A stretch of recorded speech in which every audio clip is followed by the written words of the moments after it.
长期膝盖疼痛、僵硬无力，现在才知道调理起来这么简单。膝盖疼连带着蹲不下、弯曲有响声，这是身体发出的信号。要是早点刷到这条视频就好了。膝盖痛还想拖着忍着，一个方法在家就能做，不打针不吃药。如果母亲的膝盖疼痛好几年，你还不知道这个方法，一定要看完这个视频。很多人误以为膝盖疼是好不了的，所以就放弃了改善的机会。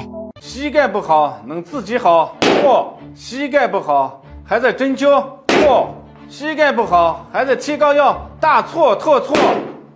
放心，不用受苦，也不用花大价钱。膝盖不好的人，把嘴给我闭上。我只教你一个方法，如果你要划走，我也不拦着你。毕竟被膝盖疼痛折磨的人是你，又不是我。我已经强调过很多次了，膝盖疼痛、酸麻、僵硬、弯曲咔咔响，站不起、蹲不下，走路晃悠，甚至走不了路，这是你的膝盖正在发出信号。不要拖拖拉拉，不重视。膝盖调理好了，80岁都不显老。膝盖不好5年以上经久不愈的，我来教你一个方法，只要1顿饭钱。但是如果你因为便宜不敢相信，非得去花成千上万，那我也不拦着你，毕竟钱是你的，又不是我的。保元堂膝盖部位型冷敷凝胶，哪里酸痛僵硬就喷哪里，品质过硬才敢有这个信心。膝盖疼痛喷它，连带着蹲不下、站不起也喷它，下肢酸软无力、使不上劲还喷它，弯曲咔咔响，走路晃悠，甚至走不了路都喷它。肌液肿胀、掰掰损伤、劳损疼痛引起的膝盖酸麻肿痛僵，喷它呀就对了。膝盖不好的朋友刷到这条视频，你算是赶上了。老板，我要来5盒膝盖小白瓶。5盒？你用得完吗？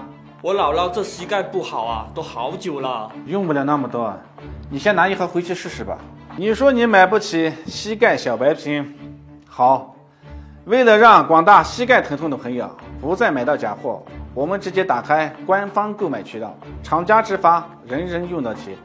很多人没有试过保元堂膝盖部位型冷敷凝胶，就放弃了调理膝盖疼痛的机会。从开始的轻微膝盖疼痛，变成现在的膝盖疼痛、肿胀、僵硬、麻木，蹲不下、直不起、走不动，真的不要再拖了。只需要睡前对准膝盖喷一喷，在家就可以轻松调理膝盖疼痛。不管你是肌液肿胀、掰一掰损伤、劳损疼痛引起的膝盖疼、膝盖肿，还是弯不下、站不起，现在就点击视频下方查看一下。